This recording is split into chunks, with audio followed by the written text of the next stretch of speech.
Mobil di samping gue ini adalah mobil yang sangat luar biasa reasonable untuk menjadi penantang Toyota Fortuner serta Mitsubishi Pajero dalam kelas SUV 4x4. Dan mobil dari Tiongkok ini benar-benar masuk akal dari harga serta spesifikasinya. Tapi yang ini adalah Jaeger GWM Tank 300 diesel 2025 dan mobil yang ini sudah dimodifikasi tipis-tipis. Mari kita lihat. Ini adalah kunci dari GWM Tank 300 diesel, tapi sayangnya yang punya memang naruhnya di plastik. Tapi nggak apa-apa. Jadi sebelum lanjut jangan lupa untuk klik tombol subscribe dan loncengnya di bawah biar kalian bisa dapat review-review seperti ini. Like kalau kalian suka dan komen kalau ada komentar. Oke, sebelum itu gue pengen cerita sedikit mengenai GWM Tank ini teman-teman. Di Indonesia sendiri awalnya kita tahu ada yang namanya GWM Tank 500. SUV yang lebih besar, yang lebih full size dan hybrid yang dipasarkan di Indonesia. Tapi SUV tersebut itu terlalu mewah. Dan akhirnya muncullah adiknya yaitu adalah GWM Tank 300. Tapi yang pertama kali masuk Indonesia teman-teman adalah GWM Tank 300 HEV atau Hybrid Electric Vehicle alias mobil hybrid dengan mesin 2000 cc turbo dan ada motor elektrik tambahan. Tenaganya yang dihasilkan cukup besar di 350 horsepower dan torsi di 600-an Nm dan itu merupakan mobil yang sangat baik. Tapi sayangnya meskipun itu adalah mobil hybrid tapi ternyata tidak terlalu irit teman-teman. Beberapa pengetesan itu muncul hanya sekitar 1.7 atau 1.8 di pemakaian dalam kota dan harganya juga cukup mahal, sekitar 700 sampai 800 juta yang hybrid.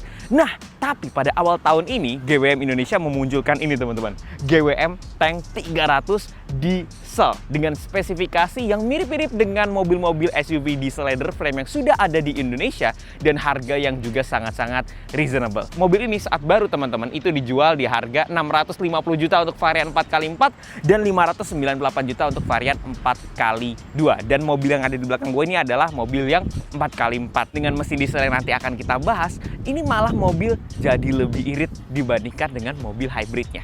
Teman-teman, untuk mobil yang di belakang gue ini sebenarnya punya teman gue dan ini mobil sudah dimodifikasi. Tapi secara umum kita akan lihat dulu di bagian depan teman-teman.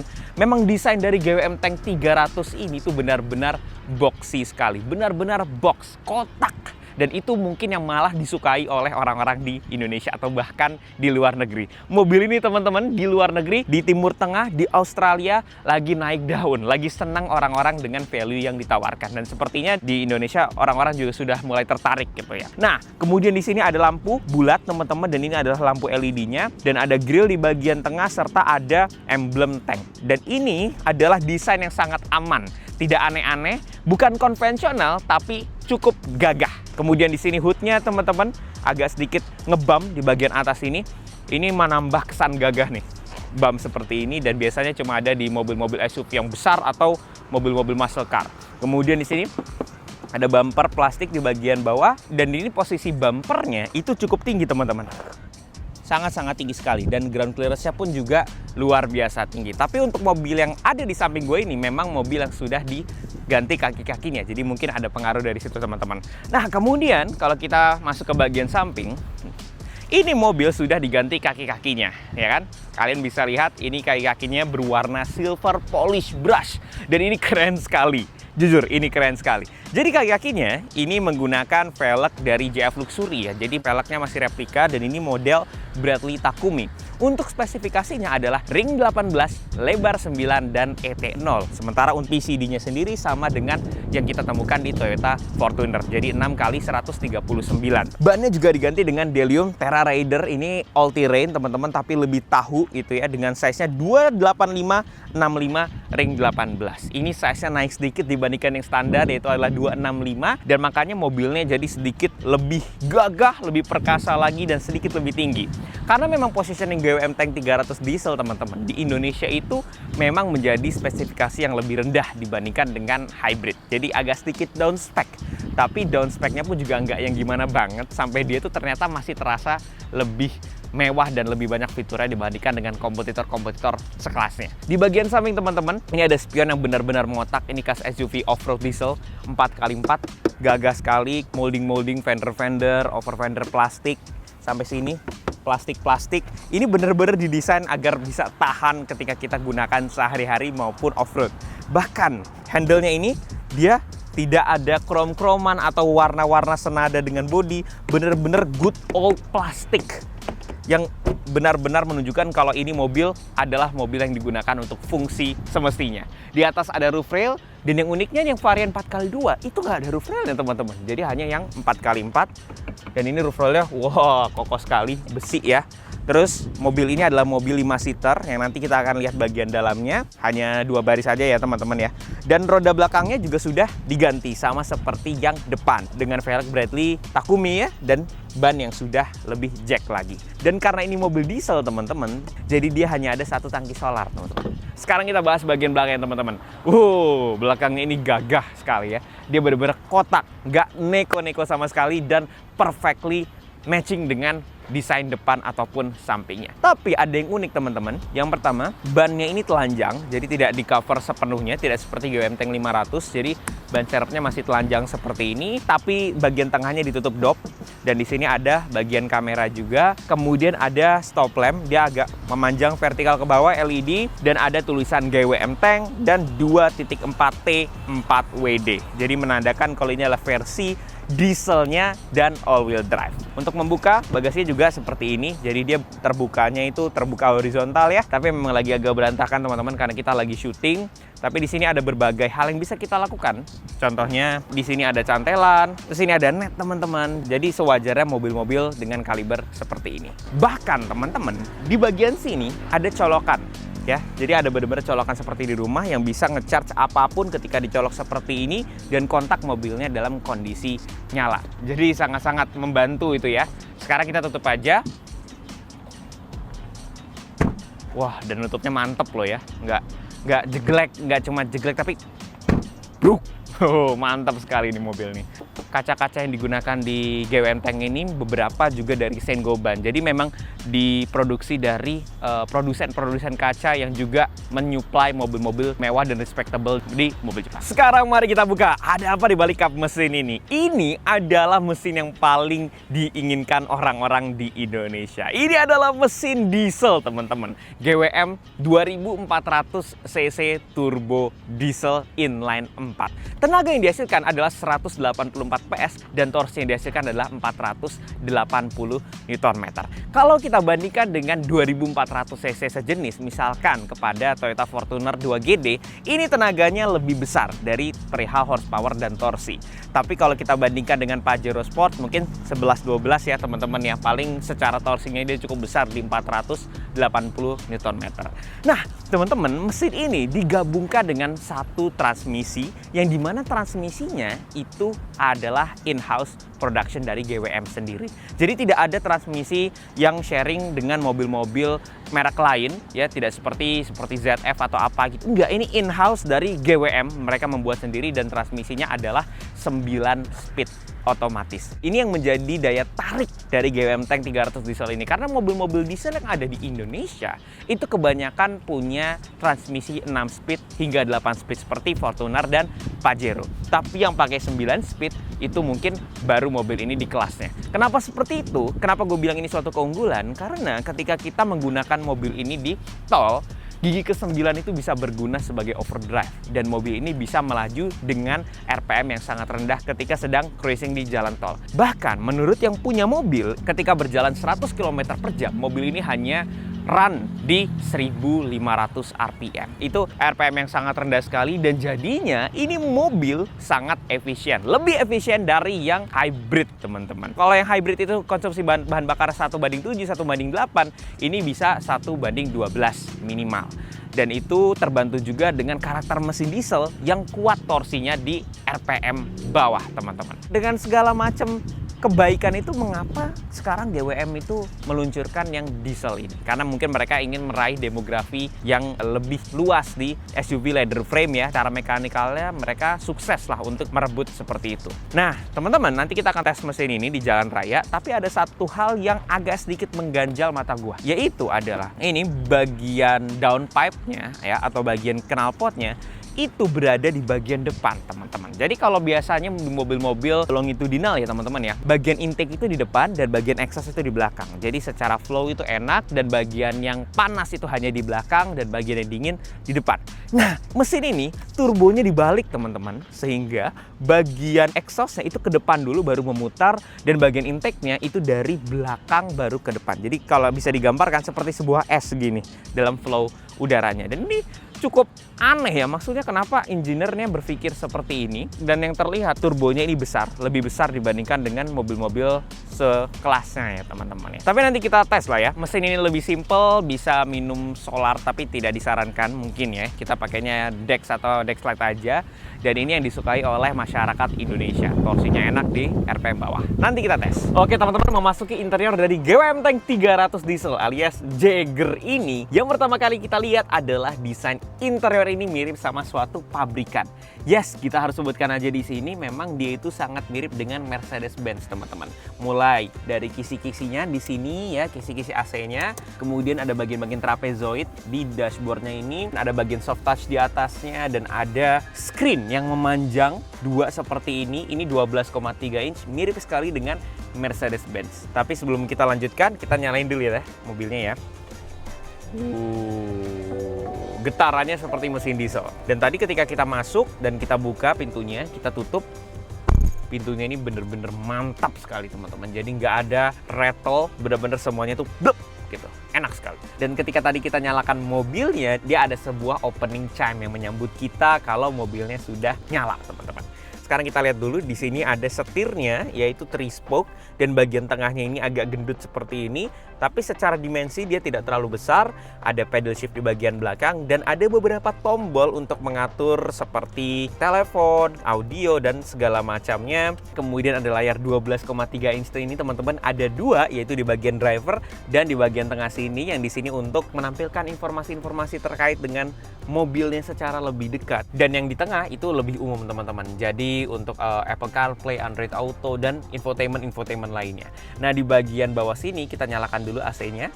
Yang masih mengasihkan dari mobil ini adalah tombol-tombol AC-nya masih fisik. Meskipun untuk interface-nya masih kita atur di bagian atas, tapi setidaknya tombol-tombol ini masih tombol fisik teman-teman. Dan ini yang tadi gue bicarakan, ini benar-benar mirip sekali dengan Mercedes-Benz, dan gitu terasa enak sekali. Jadi terasa benar-benar didesain dengan baik.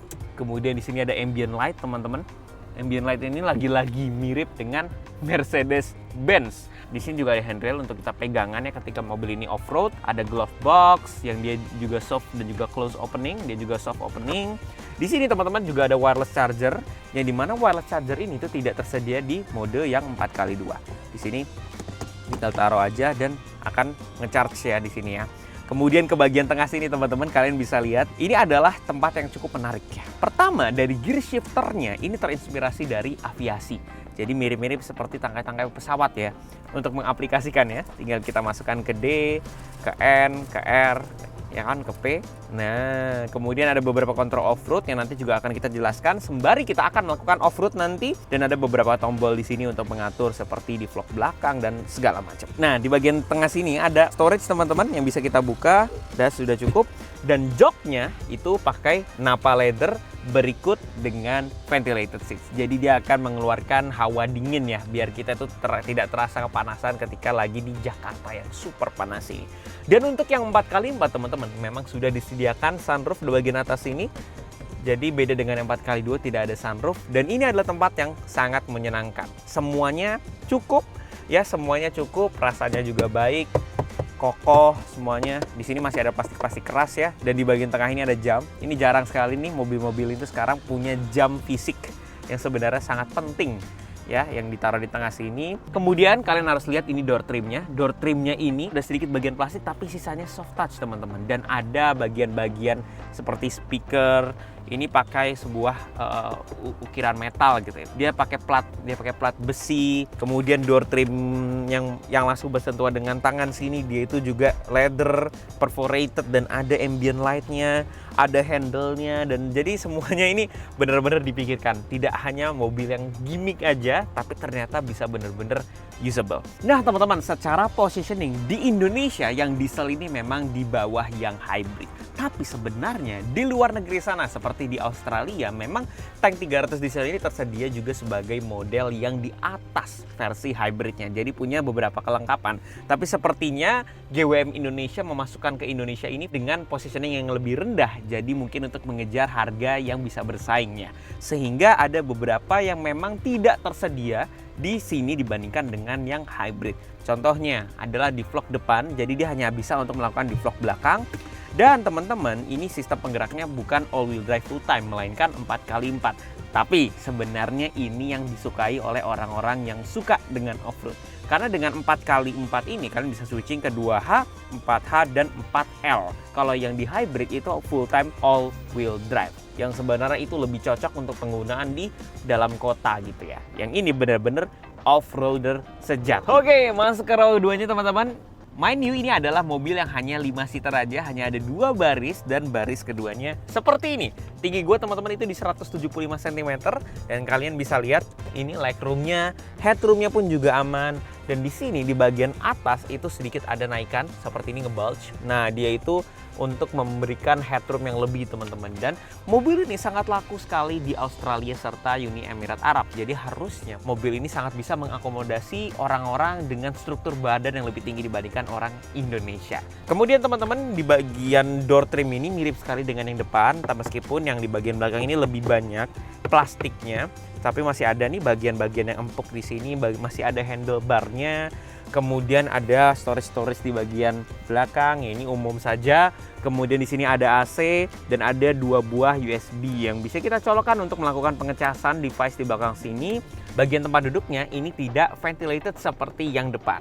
Tapi di sini tetap ada armrest teman-teman. Dan ini ketika dibuka armrestnya dia punya mekanisme yang sangat kokoh. Jadi ketika kita taruh ke sini, nah dia 2 step seperti itu ya. Jadi kita buka seperti ini dan jadi ini kokoh jadinya. Jadi ngunci, tidak seperti armrest yang langsung blok gitu enggak. Ini ya, kita turunkan, kita masukkan lagi.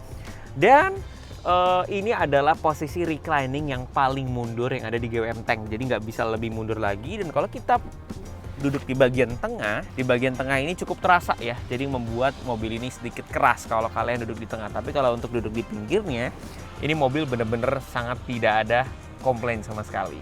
Oke, kayaknya kita udah selesai untuk ngomongin interiornya. Mari kita bawa jalan dan bawa off-road mobil ini. Oke, sekarang kita sedang nyetir GWM Tank 300 diesel. Jadi memang GWM Tank itu awalnya kan muncul yang 500, sekarang muncul yang 300, size lebih kecil yang lebih familiar sama keluarga Indonesia ya, yang 300 ini. Kemudian yang awalnya muncul hybrid, sekarang muncul diesel. Dan diesel ini harganya lebih murah lagi, tapi surprisingly mobilnya lebih irit. Itu menurut klaim beberapa orang dan di luar negeri pun juga terkenal seperti itu teman-teman. Pertama yang dirasakan adalah untuk posisi duduknya itu bisa diatur cukup jauh di driver tuh, karena ada 8 arah elektrik ya.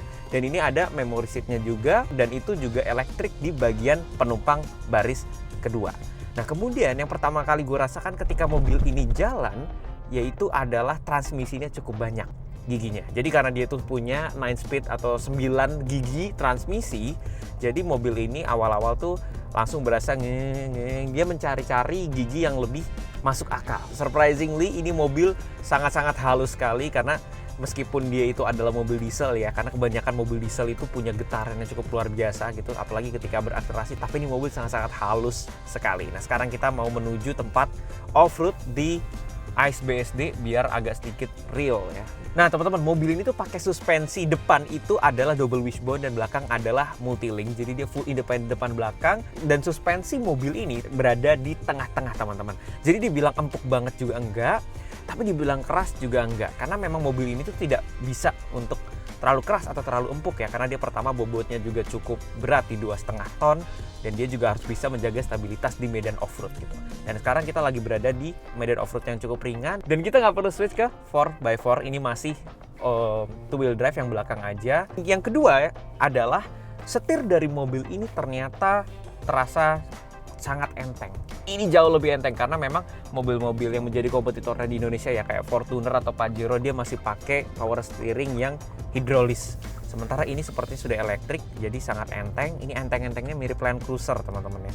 Land Cruiser yang baru, tapi meskipun enteng tapi tidak terasa blend. Ini salah satu poin yang juga di-highlight sama reviewer-reviewer yang berada di Australia. Karena ternyata mobil ini terasa hidup gitu. Dan ini ketika kita injek gas seperti ini teman-teman, itu juga tidak terasa getaran seperti mobil-mobil diesel yang kita tahu. Nah, untuk mode berkendara teman-teman itu hanya tersedia di 4Low. Jadi ini benar-benar hanya khusus off-road saja. Itu ada pothole, kemudian dia itu ada mode snow, ada apa aja? Ada pothole, mode snow, terus dia itu punya off-road cruise control, dan dia juga punya tank turn. Jadi tank turn itu sendiri adalah ketika mobil ini bisa radius putarnya lebih kecil lagi dengan cara mengerem sisi dalam dari roda, teman-teman. Kemudian di sini ada kamera 360 derajat, tapi di sini ada perspektif penakluk. Emang bahasa Indonesianya agak-agak lucu, tapi intinya ini kalian bisa melihat keseluruhan mobil ya, dari bagian bawahnya, bagian samping kanan, samping kiri itu bisa terlihat semua imagingnya. Terus di sini juga ada ADAS teman-teman. Nah, ADAS-nya sendiri sebenarnya cukup lengkap. Ada lane keeping assist, ada adaptive cruise control, ada rear cross traffic alert. Untuk mobil sekaliber seperti ini cukup lengkap. Nah, sekarang kita mau agak dalemin dulu gasnya. Seperti mobil diesel, rasanya torque sekali bawahnya.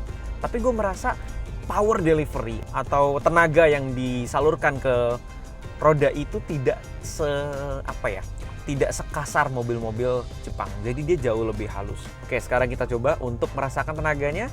Kita gaspol. Wow.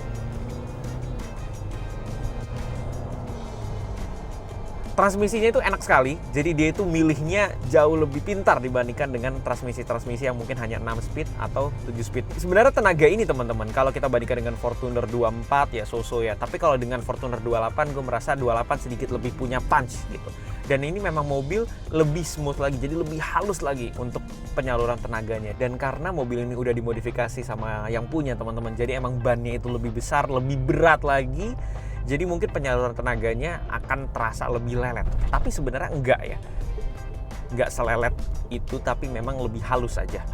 Tapi surprisingly mobil ini enak sekali teman-teman, nggak terasa apa ya. Kadang mobil Tiongkok itu suka terasa dia itu hanya gimmick aja dan terasa berkendaranya itu cukup blend. Tapi kalau di mobil ini gue merasa ini seperti mobil yang memang didesain sama pabrikan Jepang atau pabrikan Jerman, tapi dalam sebuah casing mobil Tiongkok gitu. Wah, meskipun seperti itu memang kita bisa melihat kalau di sini itu banyak sekali menu-menu yang bisa kita explore di infotainment system.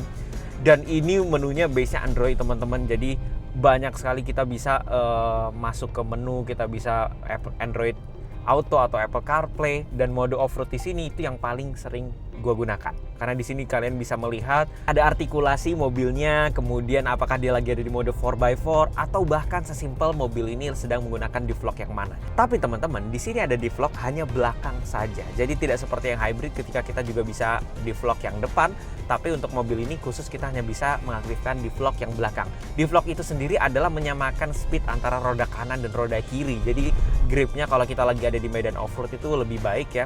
Dan dia untuk bagian tengahnya juga bisa mengunci. Jadi bisa power delivery-nya itu 50 ke depan dan 50 ke belakang. Itu sebaiknya kita akan coba langsung di track atau medan off-road. Kita lagi ada di Pagedangan sekarang. Tapi untuk penggunaan di jalan, mobil ini sangat nyaman sekali. Meskipun suspensinya tidak bisa dibilang empuk, tidak bisa dibilang keras juga, dan fitur-fitur yang ada di mobil ini terasa semuanya itu fungsional. Gue kan tadi sebut kalau mobil ini tuh tidak neko-neko, alias semuanya itu fungsional. Seperti gagang pintunya dari plastik kokoh, over fender dari plastik kokoh. Jadi yang gue rasakan mobil ini tidak mencoba seperti SUV yang mewah, tapi seperti gue ini SUV yang siap untuk dibawa kemana aja, yang tangguh, yang tidak bakal rusak kalau misalkan kita bawa ke tempat-tempat yang lagi ada ranting-ranting di kanan kiri. Dan itu adalah pekerjaan mobil ini. Kadang tidak seperti kompetitor-kompetitor Jepang yang misalkan yang di Fortuner atau di Pajero, mereka lebih mengarah ke penggunaan dalam kota ya, karena bodinya mungkin bodi plastik halus semua. Tapi ini bener-bener off-roader sejati. Makanya kita mau masukin ke Pagedangan, kita mau tes. Kita sekarang udah lagi berada di track Pagedangan. Ini pertama kali kita off-road pakai GWM Tank 300 diesel. Sekarang masih turun. Ini ada crawl control juga di sini ya. Nih, kita bisa crawl control juga di sini. Nah, teman-teman, ini yang menarik, ada namanya mode ahli. Jadi mode ahli ini biar kita itu bisa kustomisasi, seperti kita mau matiin traction controlnya, terus mode kemudinya seperti apa, ada kenyamanan, ada ringan. Memang agak lucu ya kalau bahasa Indonesia ya. Radikal, radikal. Woi, off-road kita. Udah 4H. Kita sekarang lagi mode 4x4 teman-teman. Cuma ini kita masih ada di tanah-tanah yang agak kering, belum basah-basah banget lah. Ini agak lembek aja nih tanahnya nih. Dan ini bukan tantangan besar lah kalau untuk mobil 4x4 kayak gini. Nah teman-teman, jadi kalau di bawah 10 km per jam kita itu bisa melihat bagian bawah teman-teman. Jadi kelihatan semua di sini. Kamera 360 kita bisa lihat bagian bawah sasisnya bisa kelihatan. Nah, tapi teman-teman kalau kita lagi agak nanjak dan merasa butuh torsi, kita bisa masuk ke 4low. 4low ini sebenarnya kondisi yang agak ekstrim ya. Jadi kita sebenarnya nggak perlu untuk 4low ini. Tapi dengan adanya 4low, kita bisa mengatur mode-mode berkendara di mobil ini. Ini ada beberapa mode, ada mud atau sand, ada rock atau bebatuan, ada mountain, ada pothole. Wah, bahkan ada pothole, ada mode normal. Wah, langsung turun begitu. Oke, kita mau masuk ke mode apa aja ya, kita sekarang di mud. Bismillahirrahmanirrahim. Gasruk nih. Yang punya mobil. Wah. Seru juga. Kiri ya? Mendingan kiri ya? Kanan kiri kayak danau. Danau ya? Wah, gila. Aman ya? Harusnya sih ini mobil lebih tinggi deh. GWM Tank lebih baik. Wah, berpincipnya Wah. ini miring banget. Udah gas ada. Kita ranting. Itu ranting. Itu keluar Pak. Bagian luar. Apanya itu? Mau kena fendernya ya? Oh my god.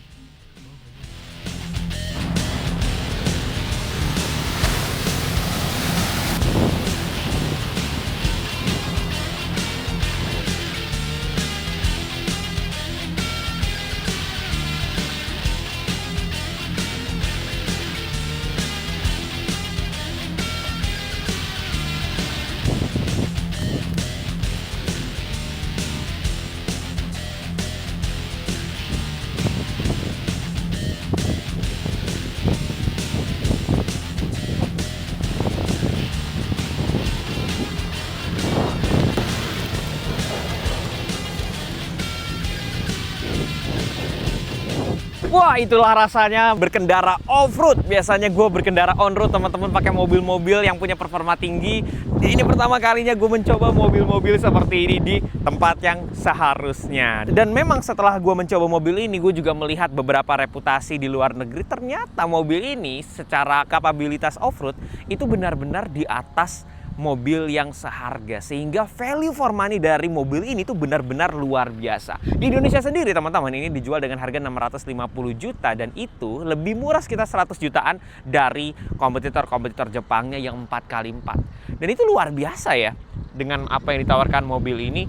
Dan semoga besok kita bisa mencoba mobil-mobil off-road lain. Dan kalau teman-teman ada yang mau ngajak off-road, jangan lupa untuk kasih tahu gue, jadi kita bisa main bareng di sini. Sony William, tolong ajarin gue off-road. Jangan cuma di jalan doang. Oke teman-teman, kalau kalian suka menonton review seperti ini, jangan lupa untuk klik subscribe di bawah, nyalain loncengnya. Kalau suka, klik like. Kalau ada komentar, tuliskan di kolom komentar. Mohon maaf jika ada kesalahan. Dan kalau kalian suka review singkat, jangan lupa untuk berkunjung Instagram atau Reels gua di @rafitahumam. Rafitahumam signing out. Dadah!